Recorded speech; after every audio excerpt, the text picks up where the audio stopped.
Make Your Own Boss Lady behind Bella's Custom Crochets, and this is episode 20 of my podcast. It is mostly a crochet and knit. It's a fiber arts podcast. I am a crochet designer, and I'm here to talk about my designs and what I've been making and, you know, fiber artsy yarny stuff. So if you are new, thank you for joining in. You are very welcome to be here. And if you're returning, thanks for coming back. Like I said, I'm Bella, and everything you need to know about me is going to be linked down below, all the places you can find me, and I'll also link show notes to be found on my blog that will cover everything that we talk about. So let's get down to it. Episode 20. I don't think I have anything admin-wise, at least not in my notes. If I do, I forgot about it. So we'll just get into finished objects / designs, because look guys, look, I finished it. If you've been following with the last couple podcast episodes, I have been working on a collaboration with, let me grab it. A couple seconds in, we're already doing great. Collaboration with Treasure Goddess yarn, using her colorway Ghost Ship. And there's the cat outside the door, right on cue. So I had been in contact with Christine talking about doing a design for an oversized boxy sweater, and basically, long story short, I tried to overcomplicate it, and I don't know, I feel like I have this desire to elevate crochet and represent it really well, because I know it's kind of sometimes looked down on in the fiber arts community, which is really unfair. I know that both knitting and crochet have their strengths and weaknesses, I guess, but both are equally beautiful and valuable. So I try and make crochet compete, I guess, with knitting, and I was trying to do things, I was trying to mimic like knit shapes with crocheting, and that definitely can be done, but what I ended up creating was a pattern that was not exactly how I wanted it to fit, so it had some quirks, but it was super complicated. By the time I got done with just even my size in the math and stuff that was going to be required, it was going to be a very complicated sweater, and I want it to be accessible, especially because this is fingering weight yarn, and I know a lot of crocheters are intimidated by that. It's totally feasible. I made this sweater in like a week and a half after frogging it 2 other times. You can do it. But let's get down to the good bits of the sweater. So this is the Anouk Pullover. Anouk? We're still iffy on how that's pronounced. If somebody wants to, I feel like I say it different every time. Anouk. Anouk. It's a variety of lavender, which I think you can probably see, but down the center is this almost bud-like detail, which reminded me of lavender flowers. It's also mimicked on the sleeve here. You can kind of see it better there. I'm not going to go on and on too much about the sweater and its wonderful merits in this video, because there will be a pattern drop video and whatnot eventually when the pattern comes out. It's going to be a bit. It's a fingering wood sweater that I need to get tested. But yeah, I got it done, and I love the fit. I'm not going to bother standing up because there's not a lot of room, and also I'm wearing owl pajama pants. But it's about 12 inches of positive ease. It's got a fairly fitted but customizable to what you like kind of sleeves. It's got a V-neck, and it also has a, can I flip my sweater around on live TV? This isn't TV and it's not live, but yes, I can manage to do this. Hang on. Hold on. We could totally have cut this out and made this, you know, much more reasonable, but no, we're going to do it on the podcast. So it's got reversibility options. See, look at that. And then you got the V-neck in the back. Nifty. I'm going to flip it around again because I like it the other way, but you have the option to wear it either way. There's a hook on the back of my bra that converts to a racerback thing, and it's getting caught in the sweater. Because you needed to know that detail, right? Okay, there we go, keeping it real. So overall, I am super happy with this. I have it all mostly written up. I am still working on the last bits of grading and getting the yardages written up.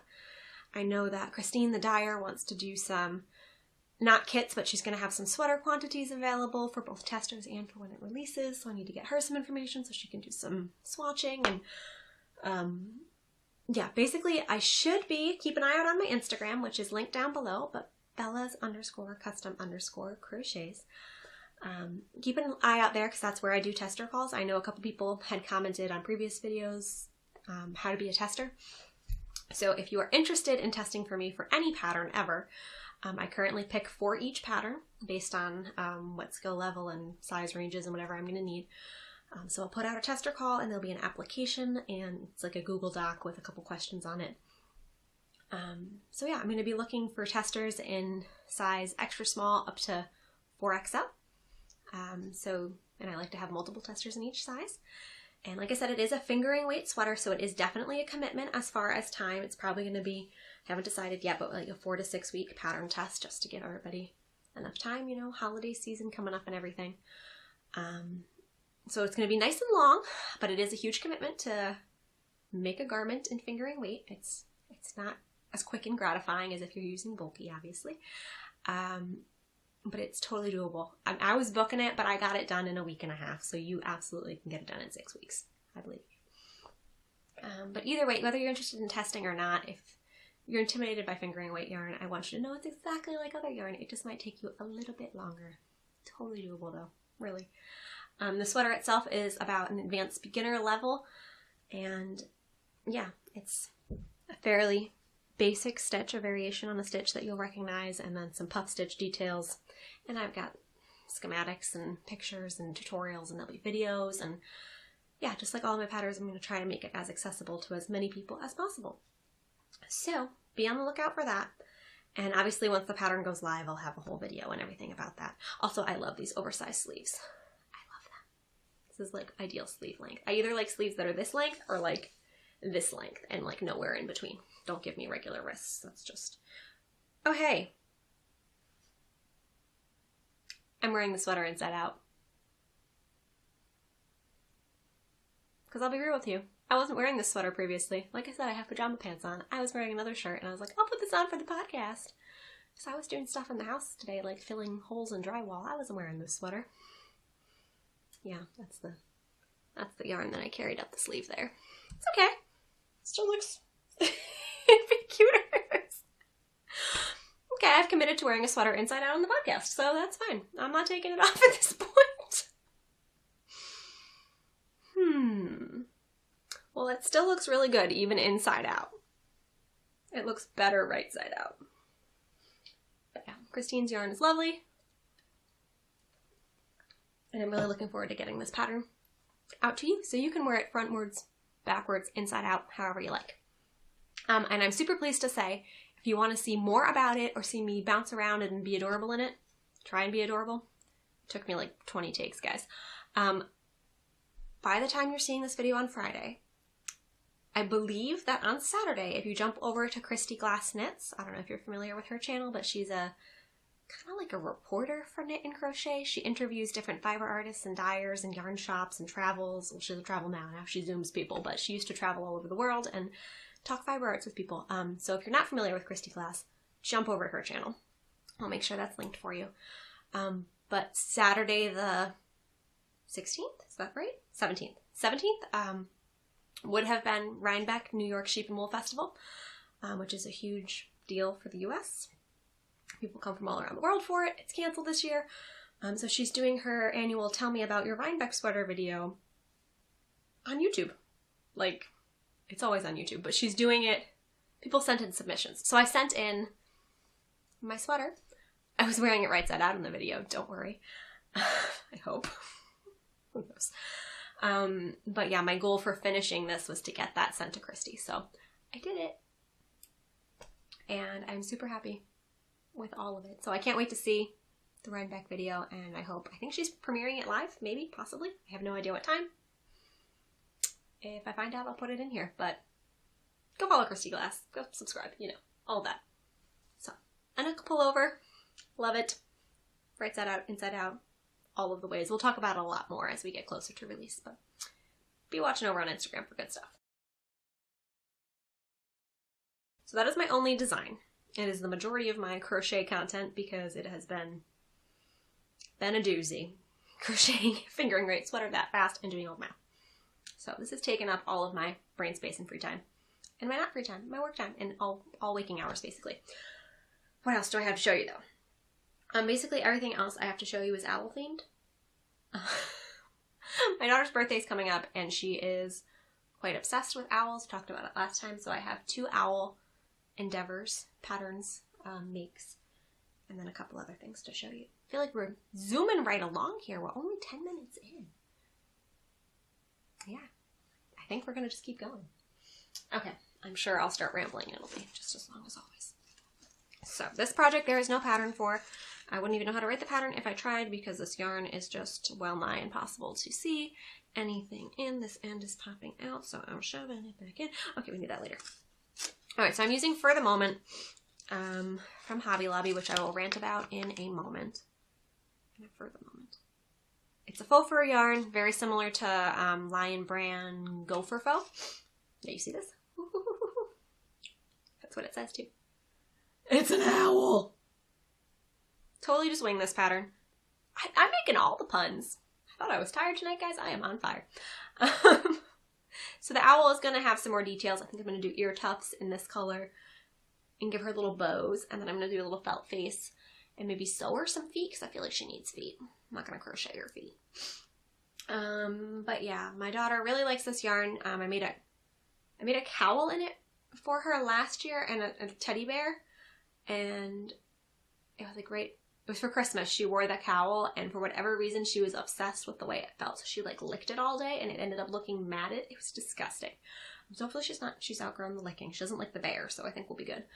But yeah, it doesn't hold up well to licking, but it's super. Oh, I wish you could feel this. It's so snuggy. So I just filled it with polyfill. Literally no pattern, just made a circle, made it wider, made it narrower, made it wider again, closed it off, made some wings. They're kind of the same shape. I think they're actually different because this yarn is impossible. Like, this is yarn. Like, impossible to see the stitch count. Impossible to see the stitches.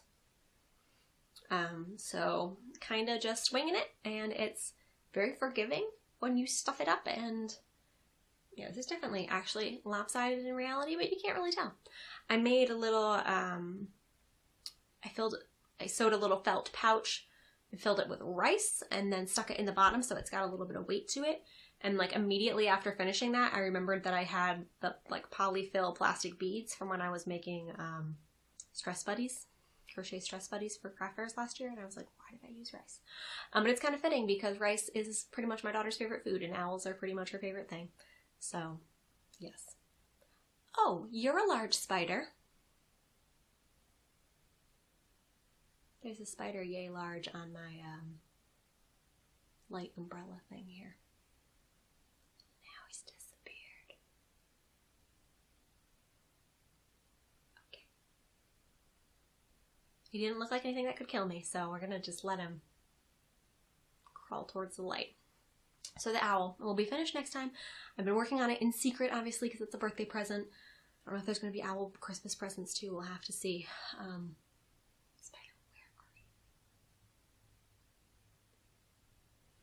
where are you? But yeah, this is so soft and so snuggy, and I hope she loves it. She currently has so many owls. She doesn't need more owls, but who doesn't need a fluffy, furry owl? This is wings for kid. Her wings, its wings. I don't know. Very happy. Yeah, the colors that I'm using are mink and silver, I believe. Yes. Did 2 skeins of the silver, 1 skein of the mink, and made it up as I went. I have a Hobby Lobby rant, and I'm trying to decide. We'll insert the Hobby Lobby rant here. I conveniently have a Joann, a Michaels, and a Hobby Lobby. I used to have AC Moore until they all closed down within 15 minutes of my house. Easy to get to, so I have access to all the box store, craft stores that I could need in my life. And I definitely lean heavily on Joann. But I go to Hobby Lobby and Michaels occasionally if they have different things that specifically I like there, I guess. How many interruptions can we have? There's a cat now. Whatever. You want to come in here and eat the spider cat? Nah. Yeah, so I shop at Hobby Lobby sometimes, and I really like their Soft and Sleek DK as a fingering weight substitute. That's more cost affordable for people, and I like you know, some of their yarns are just nice to have. I'm going to talk through the cat. Princess, go away. I love you, go away. But yeah, I don't know if you've seen on Instagram in the last couple weeks, they had been talking about releasing I think fingering weight, maybe other weights as well, merino, like hand-dyed looking yarn. And initially I was like, wow, that's really cool, because I know that hand-dyed yarn isn't accessible to everybody. And truth be told, if I didn't have the ability to work with dyers, because I'm at a point in my, I guess, design career, if we're calling it that, where I'm able to ask for yarn support from dyers, and dyers have directly contacted me as well. And that's awesome. But yeah, I totally get that it's expensive to go out and make a hand-dyed sweater. It's expensive to buy hand-dyed yarn. But I do try to support, this rant is going somewhere, I promise. I do try and support hand-dyed when I can. I have a meager stash. I'm not in a seltzer. I'm not a big yarn hoarder, as we've talked. Joseph, I'm gonna need you to take this cat. She is like burrowing under the door. So I do try and buy hand-dyed and support small and local when I can. And I've talked about that a lot on the podcast, and I try and highlight dyers and artists and people that, you know, I want to support. But at the same time, I do understand that hand-dyed yarn isn't accessible to everyone, and it is expensive. So I try and buy less really nice yarn and just, you know, support when I can. But anyway, where we're going with this is Hobby Lobby said that they were going to release a sort of hand-dyed-ish looking merino, which I was thinking kind of, you know, like knit picks. Like it's maybe not as luxury as hand-dyed by your favorite local dyer, but it's a little more affordable, and you kind of get a similar look, and you know, it's a good option for some people, especially if you're getting like a sweater quantity. I totally get that. I like affordable. But yeah, then once Hobby Lobby, I'm not even sure if it's at my physical Hobby Lobby yet. I didn't see it last time I went, but maybe. But in the last week or so, I've seen people on Instagram screenshotting this dyer. Particularly, it's a lot of dyers, but particularly the Lemonade Shop is pretty well known for some specific dye techniques that we think she came up with. Who really knows who came up with it first, but she's pretty well known for it. Like blacks and grays with like little pops of like rainbow in the skein and the hank. And Hobby Lobby straight up ripped them off. Straight up, like side-by-side comparisons, exact rip-offs. And I guess there's other dyers too who have been saying, yeah, no, that looks exactly like my yarn. So that's not cool. That's theft. So kind of mad at Hobby Lobby for that. It's one thing if you want to create like some tonals or throw some speckles on a color. And yeah, I'm sure there's lots of dyers that have similar aesthetics, and like obviously there's going to be similar looking colorways. But for a big box store to go out and straight up copy a small woman-owned business, or anyone's small business, straight up copy and steal and then mass produce in like India, that's not cool. So I did buy all this yarn at Hobby Lobby prior to that happening. And yeah, it's definitely not going to be a place that I'm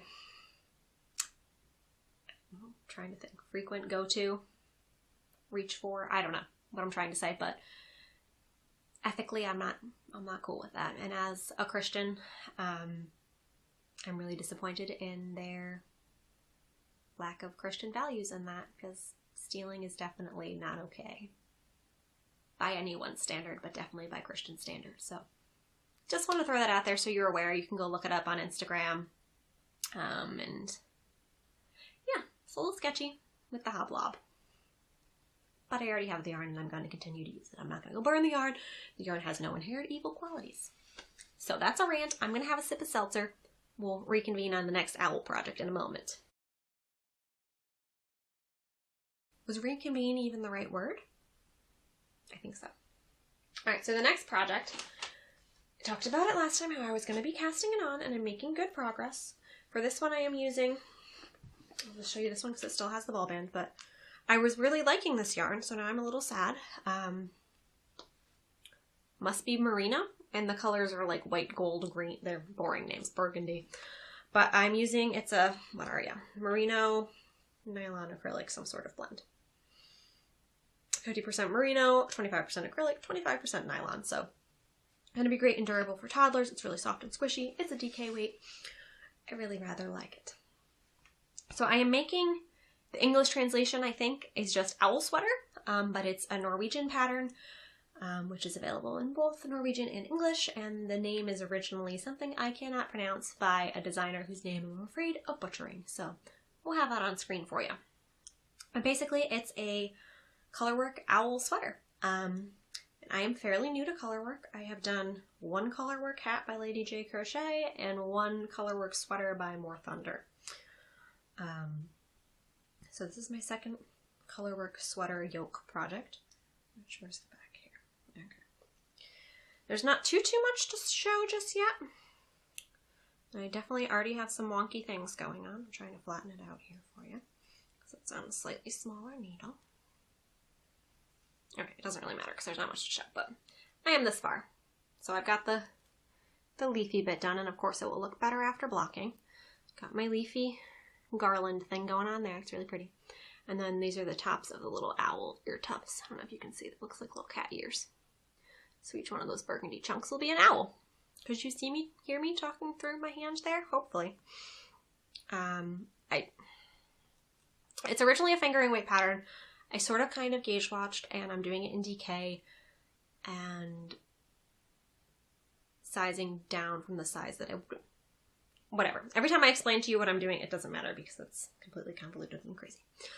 But yes, hopefully this is going to end up fitting my daughter. If it's oversized, I'm fine with that because it's going to take me a while to make, and I'm okay with her wearing it for a while.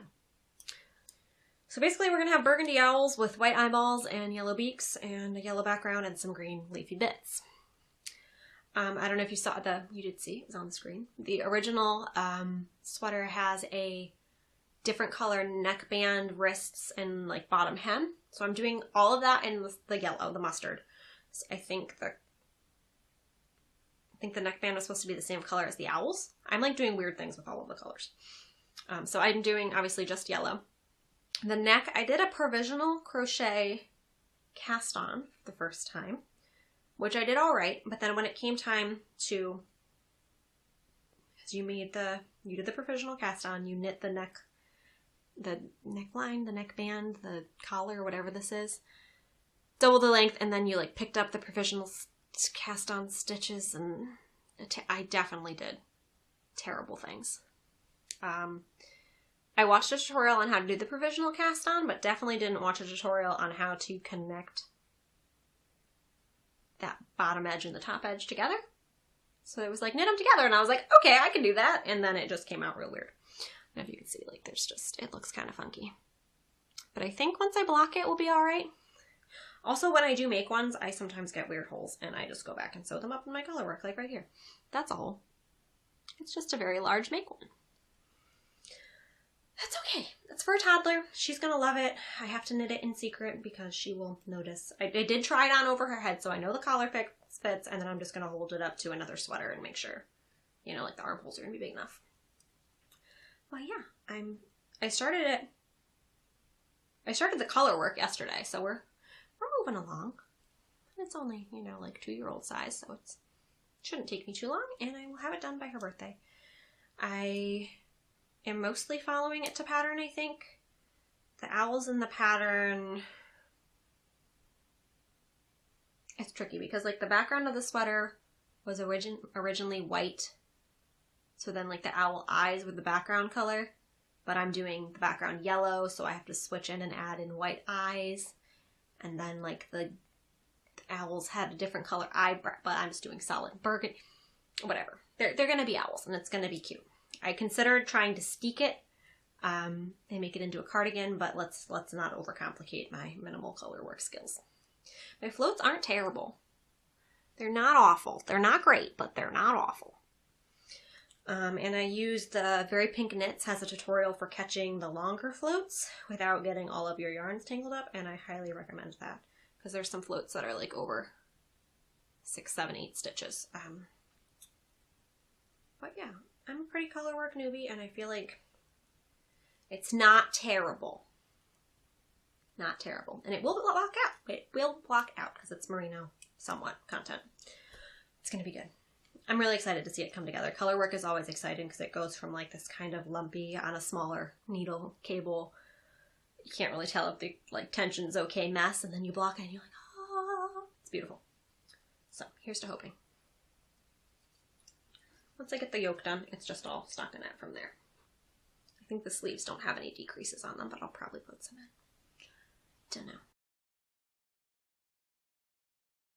So that is my other owl whip. And then I have one other knit sock project that I've been reaching for in between doing this whole math situation.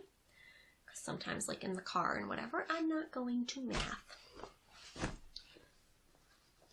And I actually have a progress keeper on for once because Jen of Lane and Lotus, whose yarn I am using, talked about this one before. This is Salted Caramel by Lane and Lotus, who is a local to me dyer. She is lovely. Jen, interview on my blog with her, go read it. The yarn, she was doing a free progress keeper with any purchase. So I have this lovely little, see the little moon?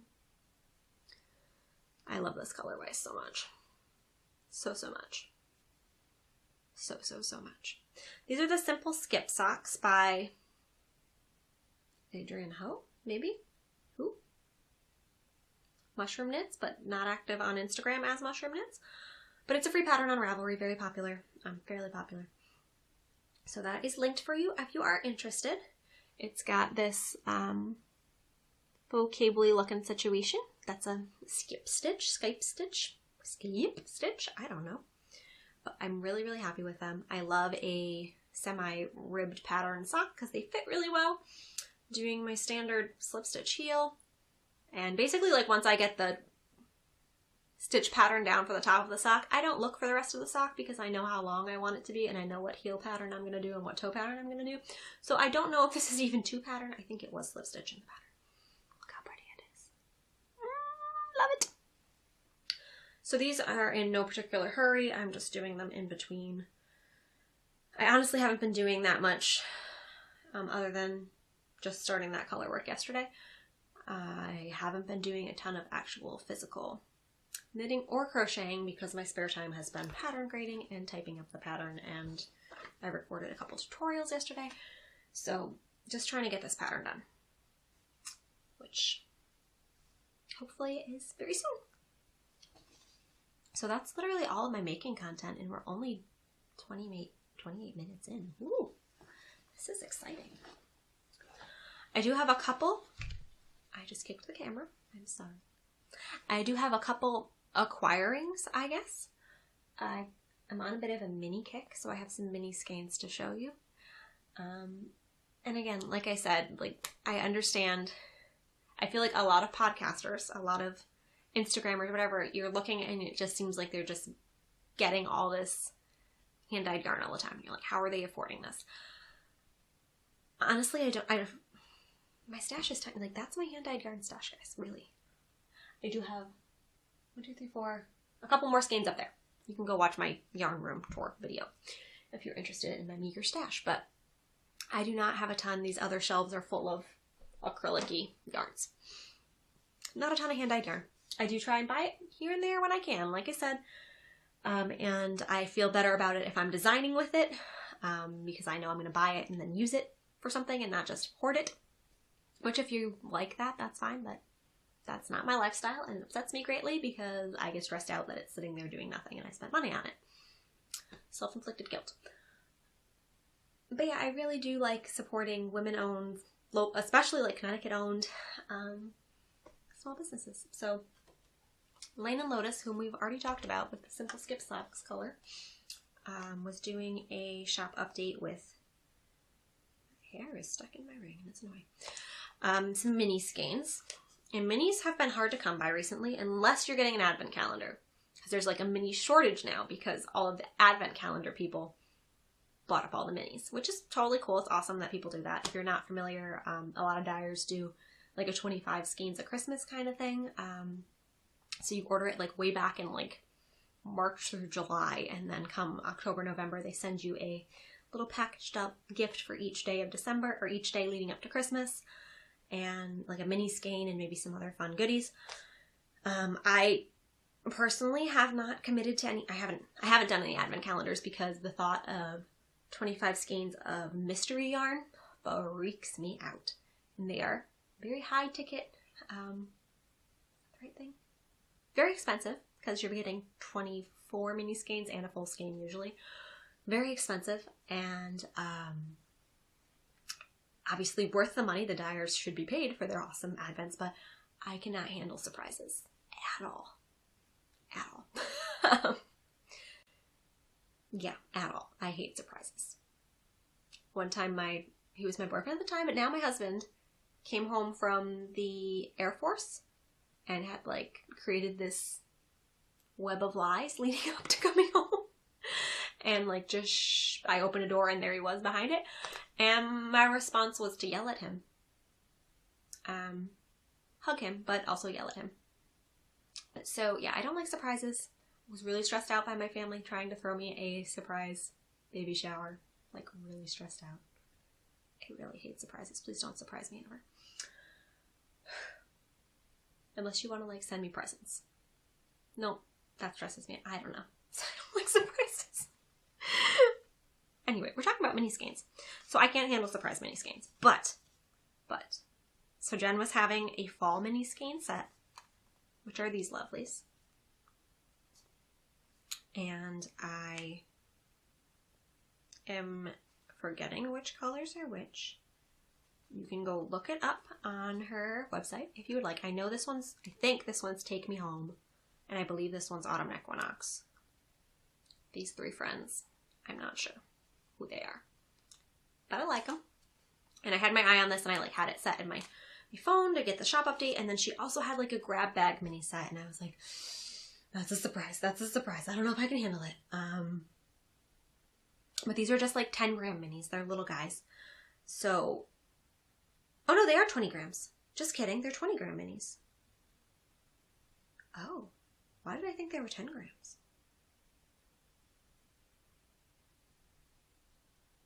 That was a really good price then. I like that. Okay, so they were still, they're just minis. So I was like, if I don't love the color, I can always just use it in some socks or something for my daughter. But my goal was to use all of them in the same. So I like left a note with my purchase, and I was like, if they want to match these or coordinate in any way, I wouldn't be mad about it. But I trust you, Jen. With my teeth, grinding. So then she sent me another set of minis, which was a surprise.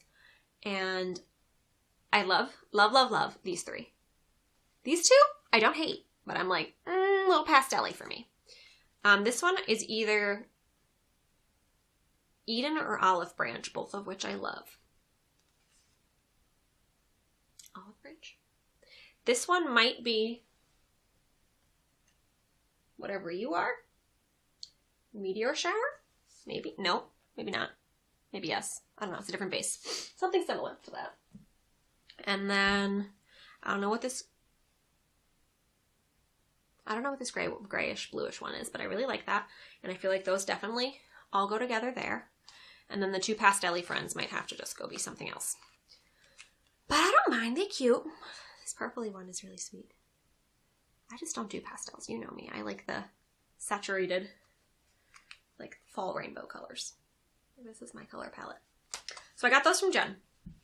And the goal is that I'm going to do another, I'm thinking similar to my Title Fades shawl, which I've already done in worsted and DK. And the DK one is in Jen's yarn as well. But I'm thinking of doing a like mini skein version. So instead of fades, maybe stripe. I'm not sure. Not sure yet. It's going to be probably not till 2021 because I have other collaborations coming up that are actually also mini skeins. So stay tuned for that. Those should be coming soon. But in addition to these, I grabbed a new to me dyer. I feel like this showed up as a sponsored thing on Instagram. Because I don't think I was following her. So I don't know how I saw this. But A Chick That Knits with a Z. And I apologize, but I forgot what your name was, if it is listed somewhere. It's not on here. I am sorry, but your minis are lovely. So I got another 3 minis. 2 are on like a high twist base, which I really love, and then 1 is not. So I don't know if these will all end up together, but do they have color names? Dijon Mustard, which, hello, that's perfect. Dijon Mustard, Bordeaux, and Teak. And these are actually the exact same yardage as Jen's, but for some reason they just look like she didn't twist them as tight. So I was thinking that these were larger, but they're actually the exact same, which makes the pattern much better, much easier to write. So these all little fall friends here, I think I can throw in the 2 twist bases. It'll be all right. And those guys, and then these, definitely these 2. Oh yeah. And I'm thinking possibly I have extra skeins of this left over, so possibly with this or another grayish looking base. Maybe I need something beige-ish? No, gray, I think. Because gray and rainbow is my thing. So yeah, that's going to be a shawl come after I'm done with the next collaboration and get this sweater out. Which, by the way, the sweater's probably going to be late December. This testing's going to take a minute. I'm going to put these back in this quick. Look, came in this cute little like daisy bag. I like that. I'm going to put you all together. And you can just dream of the day you become a shawl. French, French, French, French. Sorry, sorry, sorry. I think that's just about everything. Oh, Jen also sent another stitch marker, but it's got lots in this basket. I don't know if this is just a thing she does now or what, but she sent another little stitch marker, progress keeper, which I've talked about that I don't use a ton, but yeah, that's really lovely. I like it. I like the not so shiny, what is that? Goldish finish. It's totally not focusing, but I like that. And Jen's logo is just profesh. So that's my mini skein haul. I think the only other thing that I wanted to, and this isn't even a big deal, but grabbed another pack of knit blockers off of Amazon. If you are not familiar, I have a blocking video you can also go visit, but these are basically, instead of using individual sewing pins or T-pins, these are like combs with lots of pins in them, and they are sharp. And they come in this little case, and they're not in, I guess they're kind of in rainbow order, with like little slats that, you can't see them, but there's little, whatever that is. So they fit in there, there's foam in the bottom. They stay in, stay organized. I have one set of these already, and I needed some more to finish the sweater. Oh, it says right on here, do not allow children to play with or use knit blockers. Guess what my child's favorite thing is? Knit blockers. I don't leave her unsupervised, but she's always like, blocking things? Blocking things? And she gets really upset if I block in another room, which I usually do because I don't want children and cats playing on my blocked items. But she really enjoys sticking the pins into crocheted or knit goods on a foam mat, so I'm a great mom. She's very coordinated. She's fine. She hasn't stabbed her eye out yet. I won't sue you, Knitter's Pride. It's my fault. But yeah, these are fantastic. I am not a sponsored. I do have an affiliate link I can drop below for you. I don't know why I'm twirling this, like somehow this is a selling point, but these are seriously amazing. They come in rainbow and in some other solid color. And I think other companies have them too, but Knitter's Pride. I wish they weren't called knitters because these are very crochet useful, crochet friendly, useful to crocheters as well. But these are probably one of my most used tools. And I'm a big believer in blocking all of the things, basically, other than sometimes socks. But those are majorly helpful if you're doing garments or shawls. So, highly recommend. I believe they're like $20 or so. I keep meaning to do a like my favorite tools video, so that'll make every appearance at some point. The other favorite tool that was worth mentioning this episode is in this drawer, and I have to stand up, and you're probably going to see my owl pants, so get ready. Oh yeah, my owl pants. Okay, the other thing that I use, I posted on Instagram recently, a ton, are these stitch markers. I know I talked about them when I originally got them, but I have 1,000 of these. I believe there's 20 different colors. Some of them are metallic. I really like these rose goldy ones. And they match every project, and my husband says I leave them like calling cards all over the house, which I do. Another thing my child picks up and plays with. She hands them right over. She doesn't eat them. And she's like, stitch markers. And I'm very proud that she calls like coloring markers stitch markers as well. Future Fiber Artist of America right there. But yeah, I have them in a little jelly jar, a little label on them, because I'm an organized gal. Those are phenomenal. 1,000 of them. They're just the light bulb safety pin stitch markers. I know that there's lots of fancy pants stitch markers and progress keepers out there. And again, shop small and support local and all of that when you can and where you can. But I lose those all the time. And I find that they're not as, I don't know, progress keepers are definitely functional, but I make stuff so fast that I don't need progress keepers. But stitch markers, I definitely need to keep the sleeves the same length, and I was marking like every 10 rows on the sweater and everything, and it's super helpful if you're counting and fingering weight yarn. It's a pain to go back and count those tiny stitches, so highly recommend you get you some stitch markers. So I will drop links, both of those, in the show notes if you are interested in some helpful crochet or knit tools, and they're both useful for both of those crafts. I think that's everything I had in my show notes. I feel like that was kind of a weird episode. Was it weird? Yeah, I wore my sweater inside out and pretty much talked about owls. So, thanks for coming. Until I see you guys next time, I definitely want you to go over and watch that Christy Glass video, so make sure you jump over there tomorrow and ooh and ah at my sweater right side out and all the other lovely sweaters. I'm really excited to see if there's other crochet sweaters represented. I know there's usually a couple, but it's heavy on the knitter, so crocheters show up and demand crochet equality. I don't know. All the fibers, all the yarns, all the stitches, it's all beautiful. So I'm very excited about that video. And yeah, just working on finishing up my sweater, and until I see you next time, I guess happy making on whatever you're making. Drop me a comment down below. Let me know what you are making. What are your fall makes? I'm definitely in the shawl and sweater mood, but yeah, let me know what you're up to. Thanks for being here, guys, and thanks for sticking around with me. I know all my episodes are kind of different and I'm kind of rambly and kind of wild, but I appreciate you being here.